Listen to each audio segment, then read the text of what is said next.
नमस्कार, reporters live में स्वागत है आपका। मैं हूं आपके साथ प्रियंका मिश्रा।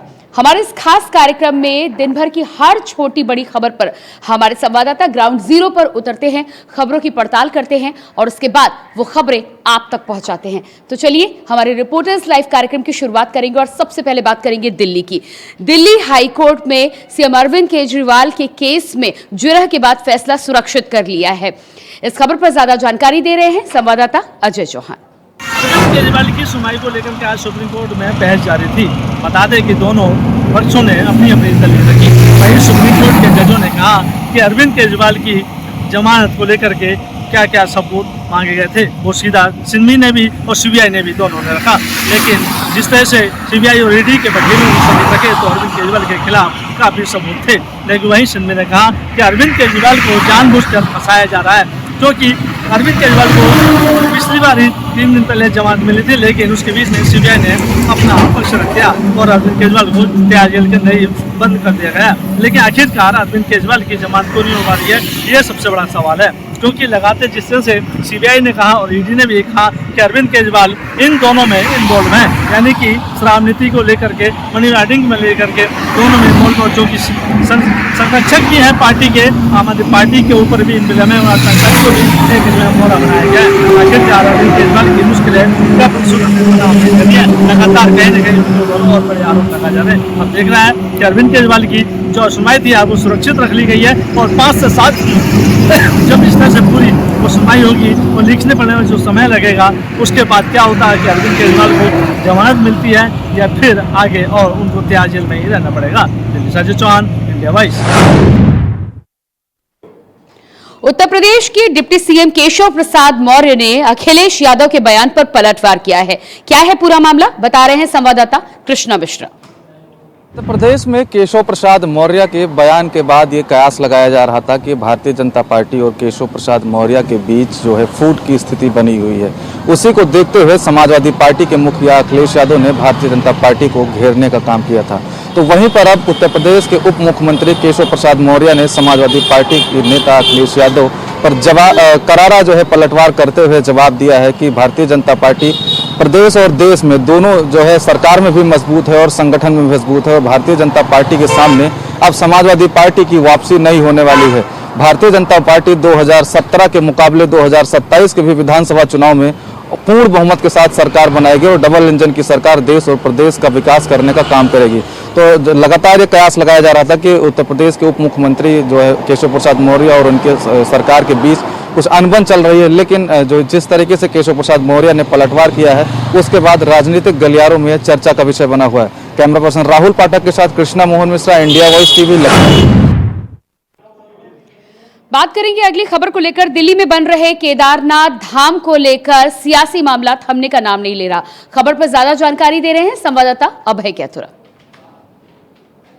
को लेकर विवाद ज्यादा होने लगा है, क्योंकि दिल्ली में जो केदारनाथ धाम मंदिर बन रहा है उसको लेकर जहां सरकार ने अपनी मंशा स्पष्ट कर दी है, धाम के जो ट्रस्टी हैं उनको धाम का नाम हटाने के लिए कहा गया, प्रक्रिया उनकी तरफ शुरू कर दी है। लेकिन जिस तरीके से विपक्ष ने अब इस मामले को लेकर सियासत शुरू करी है, वो सीधे तौर पर बीजेपी और सरकार दोनों के लिए चिंता का विषय बन रहा है। क्योंकि सरकार की तरफ से साफ तौर पर कहा गया कि केदारनाथ धाम दुनिया में एक ही है और केदारनाथ धाम में स्थापित है, मंदिर कोई और बन सकता है लेकिन धाम का इस्तेमाल नहीं होगा। जबकि विपक्ष की तरफ से इसे बड़ा मुद्दा बनाने का काम किया जा रहा है, क्योंकि विपक्ष का मानना यह है कि बीजेपी धर्म के नाम की जो सियासत करती है उसमें उसके लोगों की आस्था के साथ खिलवाड़ करेगी। इसी तरीके से केदारनाथ धाम में दूसरा धाम बनाने की कोशिश दिल्ली में की जा रही है। यदि इसके पीछे मंशाएं कुछ और है, लेकिन ये जानना जरूरी है, इसीलिए विपक्ष लगातार जांच की मांग कर रहा है। सरकार से इस विषय पर सख्त कदम उठाने के लिए कह रही है। Cameraman India voice. बलौदा बाजार में हुई आगजनी की घटना में पुलिस ने बड़ी कार्रवाई की है। खबर पर ज्यादा जानकारी दे रहे हैं संवाददाता प्रदीप महेश्वरी। खोदती नजर आती है। आज भी दिल्ली में जगह जगह बारिश हुई और जगह जगह बारिश। पुलिस को एक बड़ी सफलता प्राप्त हुई। 10 जून को एक सामाजिक संगठन के द्वारा जो कलेक्ट्रेट में तोड़ फोड़ की गई थी, जिससे कि छत्तीसगढ़ सरकार की और छत्तीसगढ़ की बहुत किरकिरी पूरे देश में हुई थी। जिस तोड़ फोड़ करने वाले जो उग्रवादी थे, जो भीम सेना और रेजिमेंट के जो सदस्य आज उनको आज बलौदाबाजार पुलिस ने बालोद से गिरफ्तार किया गया। बताया जा रहा है कि यही भीम रेजिमेंट के जो सदस्य थे हमारा दिनेश बंजारे और किशोर नौरंगे, भीम आर्मी के जो प्रदेश अध्यक्ष हैं, इन्हीं लोग के द्वारा ये पूरे षड्यंत्र रचा गया था और जिसके बाद इनकी संलिप्तता पाई गई थी, जिसको पुलिस ने आज गिरफ्तार किया। और लगातार गिरफ्तारी के बाद से अब तक 168 व्यक्ति जो उग्रवादी थे, जो तोड़फोड़ में शामिल हुए थे, उन लोगों की गिरफ्तारी हुई है। और निश्चित ही छत्तीसगढ़ में इस प्रकार की जो पहली घटना घटी थी, तो लगातार गिरफ्तारी से स्पष्ट है कि प्रदेश सरकार किसी भी ऐसे लोगों को छोड़ने के मूड में नहीं दिखती और लगातार इनके जो फुटेज और वीडियोग्राफी जो मिलते जा रही है, जो इसमें तोड़फोड़ में संलिप्तता पाई गई थी, उनको चुन कर और वीडियोग्राफी के एविडेंस के आधार पर लगातार गिरफ्तारी की जा रही है। लेकिन आज तक 168 ऐसे जो इस तोड़फोड़ आगजनी घटना में संलिप्तता पाई गई थी, उनकी गिरफ्तारी की गई है, जिससे एक देश में और प्रदेश में एक ऐसा माहौल जा रहा है कि कोई भी व्यक्ति इस प्रकार की भविष्य में कोई भी ऐसी घटना करेगा तो उसके परिणाम उसे बहुत ही गंभीर भुगतने को मिलेंगे। निश्चित ही समाज में और प्रदेश में एक अच्छा मैसेज जा रहा है विष्णुदेव सहाय का, और इससे कहा जा सकता है कि ऐसी घटना भविष्य में बहुत कम देखने को छत्तीसगढ़ में मिलेगी। मैं इंडिया वॉइस के लिए बलौदाबाजार से प्रदीप।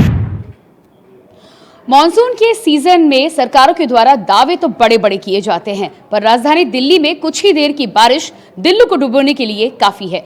खबर पर ज्यादा जानकारी दे रहे हैं संवाददाता अजय चौहान। पोल खोलती नजर आती है। आज भी दिल्ली में जगह जगह बारिश हुई और जगह जगह पर सड़कों पर पानी भरा देखने को मिला। बता दें, जिस तरह से शासन प्रशासन वादा करता है कि दिल्ली वासियों को अब पानी जल भराव से राहत मिल चुकी है, लेकिन आज बता दें कि जिस तरह से आज दिल्ली में बारिश हुई, जो नए अंडरपास बने हैं, जो सड़कें हैं, वहाँ पर लबालब 1 से 2 फीट पानी दिल्ली में भरा हुआ देखने को मिला, जहाँ पर गाड़ियों को निकलना मुश्किल हो रहा था। बता दें कि गाड़ियों के चक्के पूरी तरह से डूब रहे थे, लेकिन शासन प्रशासन दिल्ली सरकार की बात करें या दिल्ली एमसीडी की बात करें या दिल्ली एनडीएमसी की बात करें, वादे बहुत होते हैं, लेकिन जब बारिश होती है तो ऐसे पोल सामने नजर आती है, क्योंकि उनका कहना है कि हमने पूरी तरह से कचरा नाले लेकिन ऐसे में जब बारिश होती है, जब सामने नज़ारा होता है देखने को, तो वहाँ सड़कें पूरी तरह से झील बन जाती हैं। लेकिन सवाल वही कि आखिरकार दिल्ली वासियों को जल भराव से कब राहत मिलेगी, क्योंकि शासन प्रशासन और राजनीति लगातार इसमें अगरवाई होती नजर आती है। सवाल है कि आखिरकार कब प्रशासन की आँख खुलेगी और कब शासन इस काम को कर पाएगा लगातार, क्योंकि जिस तरह से दिल्ली को वासियों को लगातार बार बार नालों से गंदे पानी से गुजरना पड़ता है, सड़कों में कई किलोमीटर जाम लग जाता है जब दिल्ली में इस तरह की बारिश होती है। वही हाल आज दिल्ली में देखने को मिला। धनबाद में कई अधिकारियों ने भूमिगत आग से ग्रसित इलाके का दौरा किया। खबर पर ज्यादा जानकारी दे रहे हैं संवाददाता उत्तम श्रीवास्तव। और विस्थापन की समस्या को लेकर पीएमओ अधिकारी बिना किसी सूचना के 4 दिन पहले धनबाद पहुंचे और अग्नि प्रभावित क्षेत्र का दौरा किया। इस दौरान भारतीय कोकिंग कोल लिमिटेड और जेरेडा के अधिकारियों के साथ उन्होंने बैठक भी की। इस दौरान उन्होंने क्या देखा, इसको लेकर कोई आधिकारिक बयान नहीं आया है। आपको बता दें कि झरिया की सुलगती भूमिगत आग अब धधकने लगी है। 1919 में झरिया के भौरा में भूमिगत आग का पता चला था। यह भूमिगत आग पिछले 30 सालों से वह संकेत दे रही है कि हालात बिगड़ने वाले हैं, लेकिन जमीन पर ठोस काम करने के बजाय हवाबाजी होती रही। नतीजा सामने है। अपने सहयोगी कहेंगे कि ये पूरे भूमिगत आग का बरसात का मौसम है, ऐसे में झरिया भूधसान का खतरा बढ़ जाता है। जमीन भी फट रही है, जहरीली गैस निकल रही है। लोग पुनर्वास की प्रतीक्षा कर रहे हैं, लेकिन संशोधित झरिया मास्टर प्लान को अभी तक स्वीकृति नहीं मिली। संशोधित झरिया मास्टर प्लान के तहत कुल 1,04,000 प्रभावित इलाके में रहने वाले लोगों को पुनर्वासित किया जाना है। इनमें करीब 32,000 रैयत और 72,000 के आसपास गैर रैयत हैं। रैयतों के पुनर्वास के लिए आर्थिक पैकेज तैयार कर लिया गया है। संशोधित प्लान को स्वीकृति मिलने के बाद इसे लागू किया जाएगा। संशोधित मास्टर प्लान को लोकसभा चुनाव को लेकर मंजूरी नहीं मिली, लेकिन अब आशंका जताया जा रहा है कि विधानसभा चुनाव से पहले स्वीकृति मिल जाएगी। उत्तम कुमार श्रीवास्तव, इंडिया वॉइस, धनबाद। बलौदा बाजार में पुलिस ने अवैध शराब की भट्टी को जब्त किया है। साथ ही 2 आरोपियों को इस पूरे मामले में गिरफ्तार भी किया गया है। खबर पर ज्यादा जानकारी दे रहे हैं संवाददाता प्रदीप महेश्वरी। छत्तीसगढ़ में शराब एक बहुत ही बड़ा मुद्दा है। शराब से प्रदेश की सरकार चल रही थी और वर्तमान सरकार भी शराब के मुद्दे पर लगातार विरोध को झेल रही है। शराब गांव-गांव में अवैध रूप से बेची जाती है। छत्तीसगढ़ में भारत में नंबर 2 पर शराब की बिक्री मानी गई है और ये शराब के मुद्दे पर प्रदेश की सरकार वर्तमान में चल रही है और विगत दिनों भूपेश की सरकार इसी शराब के मुद्दे से सत्ता से बाहर होना पड़ा था। याद रहे कि यहाँ पर अवैध शराब का निर्माण हर घर में होता है, जिसके कारण यहाँ पर गांव-गांव का वातावरण बहुत ही शाम को अशांत हो जाता है। गांव में शराब के चलते इतना अशांत वातावरण देखने को मिलता है जिससे कि महिलाएं गांव में बाहर नहीं निकल सकती। शराब की एक ऐसी जिसके नियम कानून कायदे छत्तीसगढ़ में आबकारी नियम है, जिसके कारण कि शराब को बेचती है आबकारी विभाग और शराब को पकड़ने की जिम्मेदारी दी गई है पुलिस विभाग को, जिसके कारण दोनों विभागों में तालमेल नहीं होने के कारण यहाँ पर गांव-गांव में अवैध रूप से शराब की से चलती है और इसी कारण है कि यहाँ पर लगातार गांव में जब देखने मिलता है लगभग यहाँ पर गांव के लगभग 80% लोग शराब के आदी हैं, जिसके चलते गांव में अशांति का वातावरण बना रहता है। जिसके कारण यहाँ पर हमेशा मारपीट, खून खच्चर और हत्याएं भी लगातार शराब के कारण होती है। शराब की नीति यहाँ पर स्पष्ट नहीं होने के कारण आप देखेंगे कि गांव-गांव में लोग शराब बनाते हैं और गांव-गांव में ठंडे से अवैध रूप से शराब बेची जाती है। यहाँ पर बाकी शराब बहुत ही प्रचलित शराब मानी जाती है जो हर गांव में व्यक्ति बना के बेचता है। प्रयागराज में अतीक अहमद की 50 करोड़ की संपत्ति जब्त की गई है। खबर पर ज्यादा जानकारी दे रहे हैं संवाददाता शोएब रिजवी। कि 50 करोड़ की संपत्ति को अब बाकायदा राज्य सरकार से अटैच कर दिया गया। दरअसल गैंगस्टर के तहत उनकी ये 50 करोड़ की जो भूमि है, ये कटौला जो गौसपुर कटौला एक स्थान है, वहाँ पर सरकार ने कुर्की थी। उसके बाद इस पर कार्रवाई की गई थी। कमिश्नर कोर्ट ने बाकायदा नोटिस जारी किया था और इस बेनामी संपत्ति के बारे में जो साक्ष्य है वो पेश करने को कहा था। फिलहाल ये कार्रवाई होने के बाद कोई साक्ष्य नहीं देने के बाद इस पूरी संपत्ति को अब राज्य सरकार के अटैच कर दिया गया। तो कह सकते हैं कि एक बड़ा झटका लगा है। 50 करोड़ की ये संपत्ति बताई जा रही है जो अतीक अहमद की गौसपुर कटौला में थी, जिसको बाकायदा राज्य सरकार के अधीन कर दिया गया है। दरअसल ये जमीन को कुर्क किया गया था। बताया जा रहा है कि ये बेनामी संपत्ति थी अतीक की, जिस किसी और के नाम पर अर्जित की गई थी। इस संपत्ति के बारे में पूरा ब्यौरा नहीं दिया गया, जिसके बाद ये कार्रवाई की गई। कहा जा सकता है कि एक बड़ी कार्रवाई काफी दिनों के बाद देखने को मिली है। उम्मीद की जा रही है कि इस तरह की और भी कार्रवाई आगे देखने को मिलेगी। Shoaib Rizvi, India wise, Prayagraj. Reporters live में फिलहाल रुकते एक छोटे से ब्रेक के लिए, फौरन वापस लौटते। ब्रेक के बाद रिपोर्टर्स लाइव में स्वागत है आपका और इसके बाद बात करेंगे मैनपुरी को लेकर। मैनपुरी में राजस्व विभाग की टीम ने अवैध कॉलोनी पर चलाया बुलडोजर। खबर पर ज्यादा जानकारी दे रहे हैं संवाददाता मुकेश कुमार।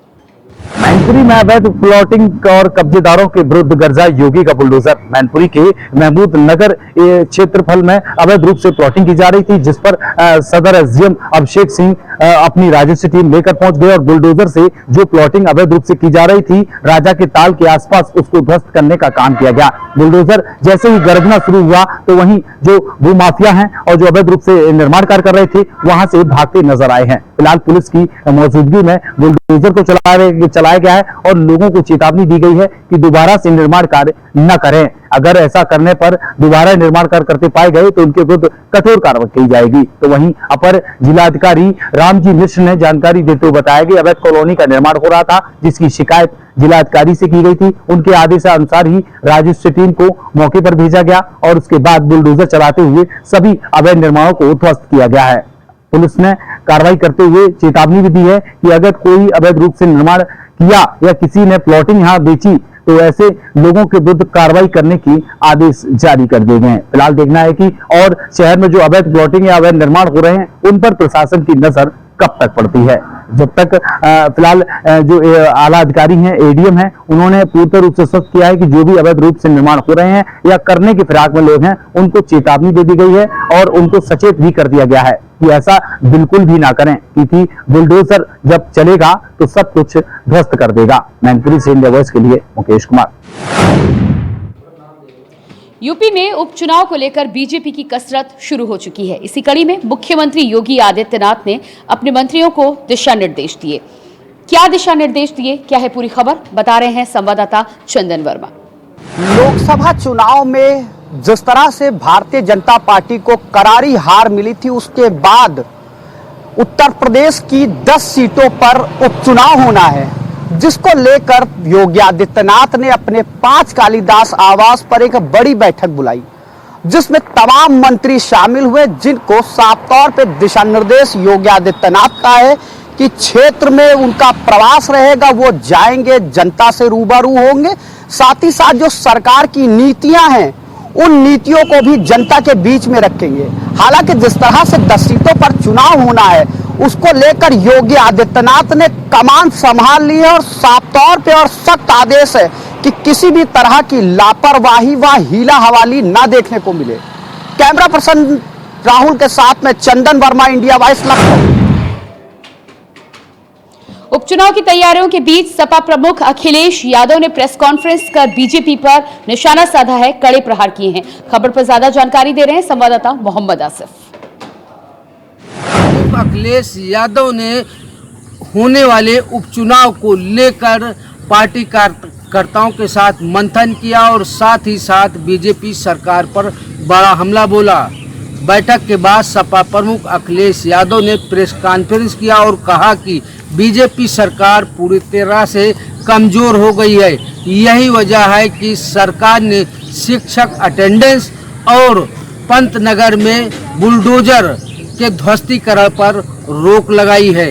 वहीं सपा प्रमुख अखिलेश यादव ने कहा कि सरकार में कुर्सी की लड़ाई चल रही है, जिससे जनता परेशान हो रही है। वहीं बाढ़ पीड़ितों को लेकर भी सपा प्रमुख अखिलेश यादव ने बीजेपी सरकार पर बड़ा हमला बोला। कहा कि बाढ़ पीड़ित लगातार परेशान है और सरकार इन पर कोई ध्यान नहीं दे रही है। ऐसे में जो उपचुनाव होने हैं उसमें जनता बीजेपी को सबक जरूर सिखाएगी।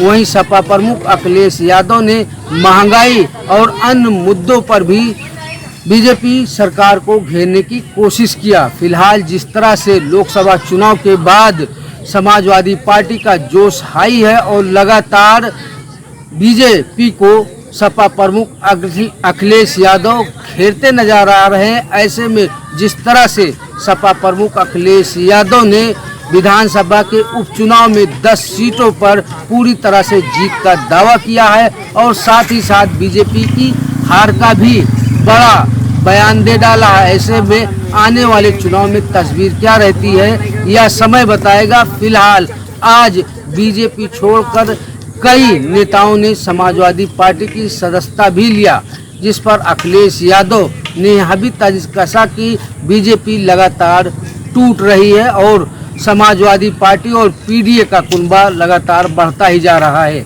सहयोगी इसरार के साथ आसिफ बेग, इंडिया वॉइस। और इसी के साथ हमारे खास कार्यक्रम रिपोर्टर्स लाइव में इतना ही। खबरों के लिए बने रहिए इंडिया वॉइस के साथ। नमस्कार।